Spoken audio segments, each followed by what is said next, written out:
Kalau di UT itu kuliahnya jam berapa, hari apa saja, bagaimana caranya kalau kita ngambil kelas karyawan.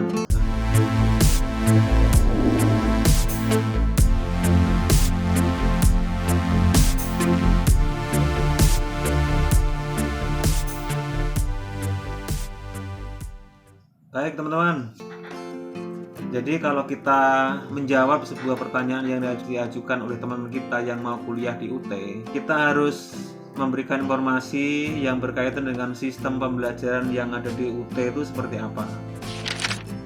Yang pertama adalah bagaimana sih pembelajaran di UT. Perlu diketahui bahwa di UT itu menerapkan sistem belajar jarak jauh dan terbuka. Nah, apa sih artinya jarak jauh? Apa sih artinya terbuka?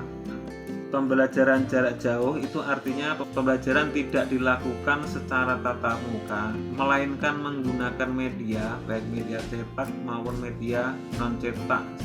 Kemudian teman-teman, makna terbuka, sistem belajarnya itu jarak jauh dan terbuka. Jarak jauh sudah saya sampaikan. Kemudian apa artinya terbuka?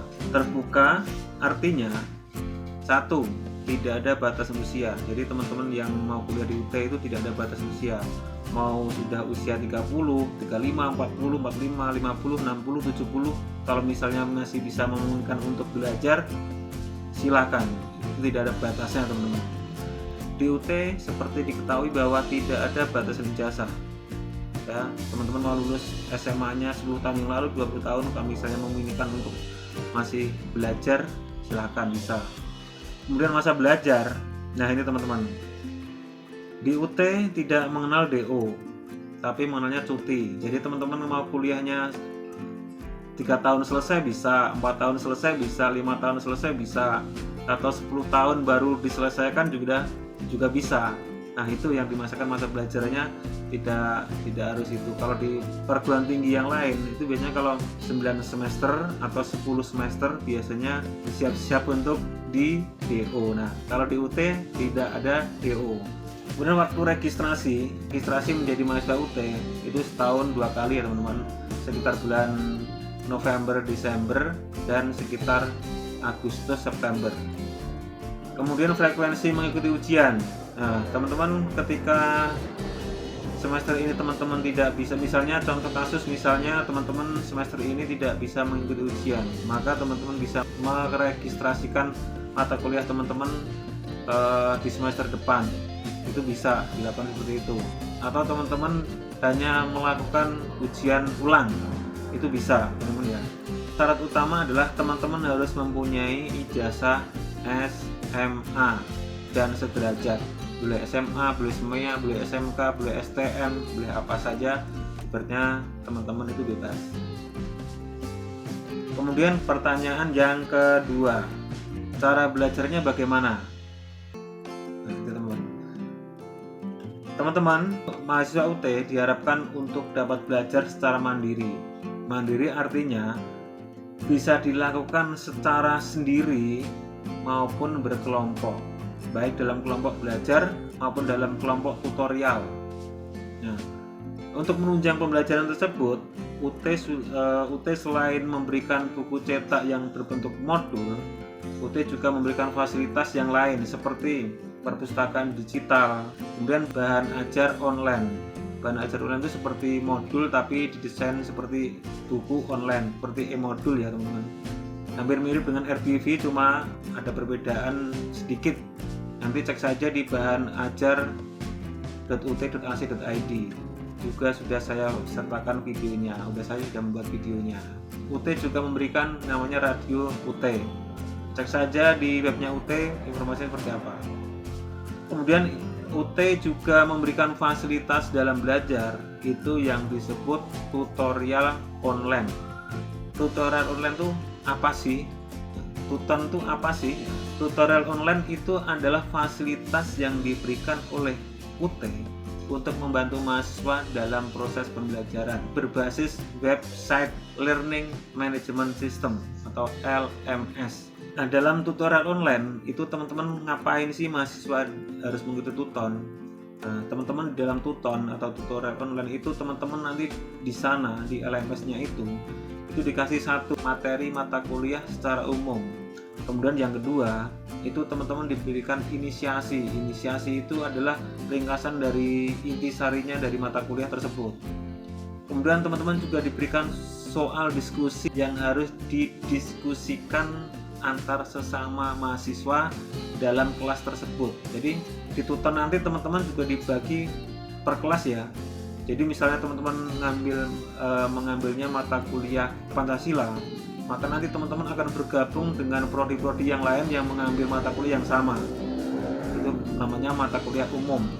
Jadi misalnya teman-teman nanti Pancasila 05 atau Pancasila 32, berarti teman-teman kelasnya itu di kelas 05 atau kelas 32. Nah, seperti itu ya. Kemudian di tuton itu juga diberikan latihan soal, jadi bisa digunakan untuk melatih kemampuan pemahaman materi kita. Dan kemudian yang kelima itu ada namanya tugas. Tugas itu ada minggu ketiga, kelima, dan ketujuh. Jadi teman-teman tutorial itu juga sangat membantu dapat menyumbang nilai pada hasil mata kuliah akhir ya teman-teman ya. Kontribusi nilai tuton terhadap nilai mata kuliah itu berapa? Cek video saya sudah membuat. Misalnya teman-teman mengambil tuton, nanti mahasiswa harus melakukan aktivasi persetujuan di webnya learning.ut.ac.id. Disitulah teman-teman nanti melakukan pembelajaran tutorial online. Pelaksanaan perkuliahan hari apa saja? Nah, ini yang pertanyaan saya singgung di depan tadi ya. Jadi kembali lagi bahwa UT itu menerapkan pembelajaran jarak jauh, terbuka, dan yang terpenting adalah secara mandiri. Jadi belajar ya kapan saja, dari apa saja, di mana saja. Karena memang belajar di UT itu menerapkan pembelajarannya itu adalah secara mandiri. Seperti misalnya tuton, itu berarti teman-teman durasi mengikuti tutorial online itu 1 minggu ya. 1 minggu itu untuk semua mata kuliah, dari hari Senin sampai Minggu ya. Cek video saya. Oke, untuk pertanyaan yang berapa nih? Yang kelima. Jika mau ikut tatap muka, bagaimana Kak? Begini teman, memang UT itu selain pembelajaran secara non tatap muka atau online, karena memang sistemnya jarak jauh dan terbuka ya, UT itu juga memberikan fasilitas pembelajaran yang secara tatap muka. Jadi seperti perkuliahan yang reguler seperti biasa, seperti itu. Hanya teman-teman ketika di awal mendaftar menjadi mahasiswa UT itu diberikan pilihan ya teman-teman. Pilihan itu mengambil paket SIPAS atau non SIPAS. Kalau SIPAS itu kan ada SIPAS non TTM, SIPAS semi, SIPAS plus, SIPAS online, dan lain-lainnya. Dan ada non SIPAS. Kalau menjawab pertanyaan ikut tatap muka bagaimana Kak? Nah teman-teman jika mengambil SIPAS non TTM, berarti teman-teman harus meregistrasikan dulu mata kuliahnya yang akan di tutorial tatap muka. Paham di sini? Jadi misalnya teman-teman sudah mengambil satu paket mata kuliah dalam satu semester ini, maka teman-teman harus meregistrasikan mata kuliah yang ingin ditatap mukakan. Karena paketnya memang paketnya non tatap muka. Tapi kalau teman-teman mengambil SIPAS semi, itu nanti misalnya teman-teman mengambil 6 mata kuliah, itu kemungkinan besar ada 3 mata kuliah yang otomatis bisa di tutorial tatap muka. Kalau misalnya ada teman-teman mengambil 4, berarti ya bisa 3, bisa 2. Jadi tergantung nanti sistemnya di UT seperti apa. Nah, kemudian bagaimana kalau mengambil non SIPAS? Non SIPAS itu sama seperti SIPAS non TTM ya. Cuma hanya kita meregistrasikan semua mata kuliah yang akan kita tempuh dalam satu semester. Nah kemudian ketika kita mau mengikuti tutorial tatap muka, teman-teman harus mendaftarkan terlebih dahulu mata kuliah itu ke mana?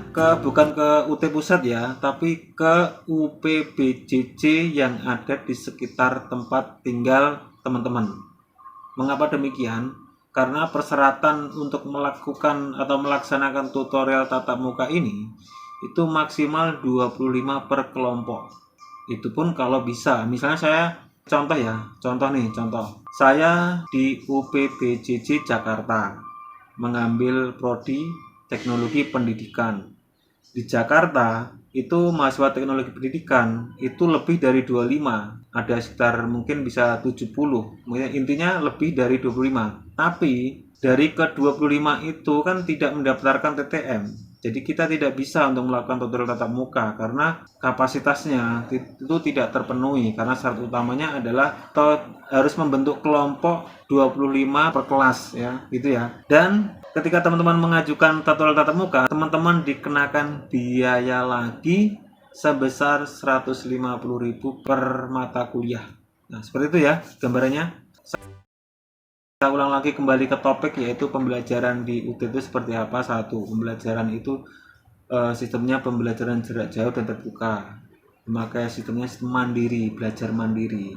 Jadi yang diperlukan ketika teman-teman kuliah di UT itu adalah kemampuan belajar mandiri, bukan tergantung sama dosen atau tutor. Oke teman-teman, sekian video dari Mas Ri Tepen. Semoga ini bermanfaat, sedikit memberi gambaran bagi teman-teman yang ingin kuliah di UT. Jangan lupa subscribe, like, dan komen jika teman-teman suka dengan video saya. Dan nyalakan loncengnya biar ketika saya update info-info yang tentang UT, teman-teman bisa langsung dapat notifikasinya. Oke teman-teman, sampai jumpa di video selanjutnya. Bye-bye.